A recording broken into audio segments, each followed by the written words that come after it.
물론 북에 두고 온 저희 가족들과 또 저 때문에 피해를 입은 동료들을 생각하면 마음이 아픕니다. 그러나 제가 방구석에 앉아서 눈물이나 흘리고 가슴이나 쥐어뜯는다고 해서 달라질 것은 하나도 없다고 생각합니다. 저는 오직 김정은 정권을 소멸하기 위하여 통일 성업에 앞장서 싸울 때만이 통일의 아침을 당겨올 수 있다고 생각합니다.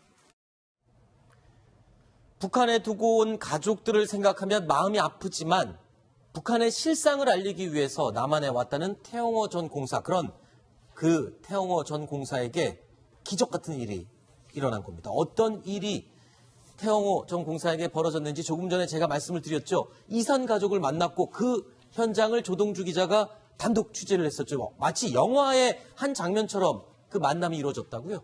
네, 맞습니다. 이제 태영호 전 공사가 이제 남한에 있는 혈육의 존재를 몰랐다가 네. 이제 알게 된 계기는 이제 최근 발간한 증언로 이제 3층 서기실의 비밀 암호인데요. 이 3층 서기실의 암호 470페이지에 보면 이제 저 아버지의 이모의 아들이라는 표현이 나오면서 네. 이제 특정한 할머니의 실명을 가로로 치고 이렇게 설명을 하고 있습니다. 네. 그래서 이제 태영호 전 공사의 친척 오촌 아저씨 뻘인 저 친척이 이 책을 사서 읽다가 네. 자기가 아는 이름이 나오니까 이게 내 얘기인 것 같다. 라고 해서 이제 태영호 전 공사의 전 직장에 이제 국가안보전략연구원에 전화를 겁니다. 네. 그래서 태영호 공사 연결시켜 달라고 하니까 이제 그 연구원 측에서 태영호 공사에게 이런 연락이 왔는데 네. 어떻게 할 것이냐라고 물어봐서 이제 그 다음날 태영호 공사가 직접 그 A 씨에게 전화를 겁니다. 그래서 네. 태영호 전 공사가 아닌 척하면서 이제 북한에서 있었던 일들에 대해서 이렇게 떠보는 거죠. 네. 이 사람이 진짜 맞는지 아닌지. 네. 그래서 여러 차례 질문을 통해서 얘기를 했을 때 본인이 이제 아버지를 통해서 들었던 추억과 이 A 씨의 발언이 일치하는 대목을 여러 군데서 발견하고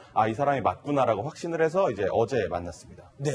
자, 오촌 아저씨의 이 월남, 그러니까 오촌 아저씨 뻘 되는 분이죠. 근데 월남을 하면서 태전공사의 아버지는 불이익을 받는 일이 과거에 북한에서 있었다고 합니다. 하지만 태전공사의 아버지는 단 한 번도 이 오촌 아저씨를 원망한 적이 없었다라고 하던데요. 자, 한편 북한에 있는 태전공사의 가족들, 이 태전공사를 비난하는 인터뷰를 하기도 했었죠. 그 내용 다시 한번 보고 이야기를 계속 이어가겠습니다. 프로 악선전입니다. 그자는 한 생을 그렇게 목을 잘라서 쓴땀 눈에 넣으려는 순천 한 명도 없습니다. 우리 가문에 한 명도. 다 자기 직체에서 반응이 창피하다고. 이 죄를 우리가 내 아들 대대손손이라도 죄를 씻기 위해서 정말 더 많이 일을 해야 되는데. 자, 북한에 남겨두고 왔을 가족을 생각하면 태영호 전 공사 굉장히 마음이 불편할 텐데 일단 처음으로 남한에서 첫 번째 이산 가족을, 혈육을 만난 거예요. 소감이 어떻다고 하던가요? 아버님 사진까지 가져가서 비교를 했었다는데.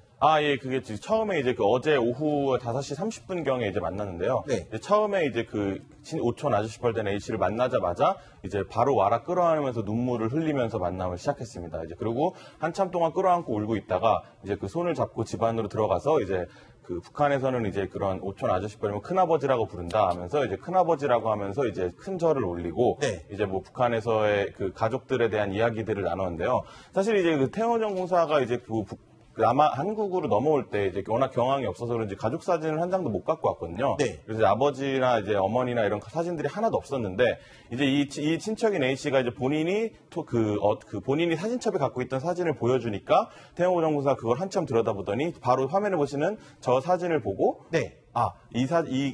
이거 난데? 이거 우리 아버지인데 하면서 갑자기 깜짝 놀라는 겁니다. 네. 그래가지고 저도 옆에 있다가 깜짝 놀라가지고 보니까, 생각지도 못하게 저렇게 화면을 보시는 것처럼 자칫 아래 동그라미가 태영호 전 공사고요. 그 위가 네. 이제 아버지입니다. 아하. 이게 일가 가족들이 찍은 사진인데 이 모습을 발견하고, 이제 아버지 사진을 찾았다면서 엄청 막 울먹이면서 감격해 했었습니다. 네. 자, 그런데 이 책 내용을 보면 이모의 아들은 군대에 나가서 행방불명이 됐고 이 자체가 남쪽으로 내려간 것으로 간주가 돼서 이 태영호 전 공사의 아버지가 핵심 계층에서 그냥 일반 계층으로 강등이 되고 굉장히 고산을 많이 했었다면서요? 네, 맞습니다. 이제 아버지의 이제 사촌뻘 되는 되는 분이 어쨌든 남한 한국 전쟁 이후에 이제 남한으로 내려온 거니까 네. 이제 북한에서는 이제 이 월남을 한 것을 파악을 하고 이제 태영호전 공사의 아버지 가족에게 뭐 이제 그 당원 자격을 박탈하고 이제 기존의 교수를 직업을 했었는데 네. 이제 뭐 다른 직업으로 이제 좀 격화시키면서 이제 뭐 생활고를 겪게 됩니다. 그래서 태영호사 그 증언록을 보면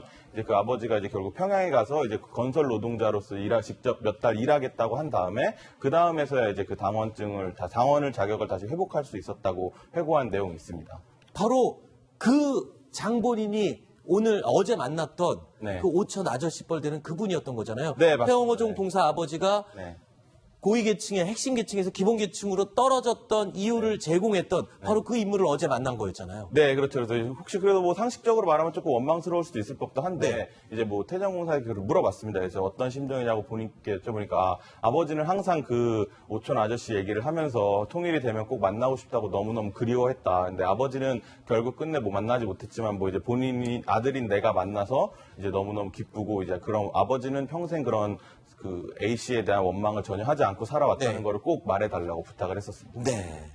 태영호 전 공사뿐만 아니라 이 같이 상봉을 했던 오천 아저씨 이분도요. 혈육과의 만남 굉장히 반갑고 고마움을 표시하기도 했다고요. 뭐라고 얘기를 하던가요? 예, 그렇습니다. 사실 이 A씨도 이제 한국에 있는 이제 그 본인의 친척 중에서 가장 가까운 친척이 육촌이라고 합니다. 네. 이제 원래 북한에 살았었으니까 남한에는 친척이 많이 없었는데, 이제 육촌 친척을 가장 가깝게 알고 지내다가, 이제 태영호 공사가 본인의 오촌 친척이라는 걸 알게 되자, 이제 뭐 굉장히, 이분이 이제 80대 고령이신데, 굉장히 연세가 벌써 80 넘으셨군요. 예, 80대 후반이십니다. 근데 이제 뭐 보긴 되게 정정해 보이셨거든요. 근데 네. 그러면서 태영호 정사가 어떤 처음 만나는 자리인데도 이제 혈육의 정을 느낄 수 있었던 게, 이제 오촌 조카인 거를 어떤 서로 말을 통해서 확인하게 되면서 이제 그 앞으로 이제 명절 때마다 이제 가족들을 불러서 함께 행사를 할 때 태영호 정권의 가족과 본인의 가족이 이제 함께 모여서 명절을 치르자는 얘기도 하고 그랬습니다.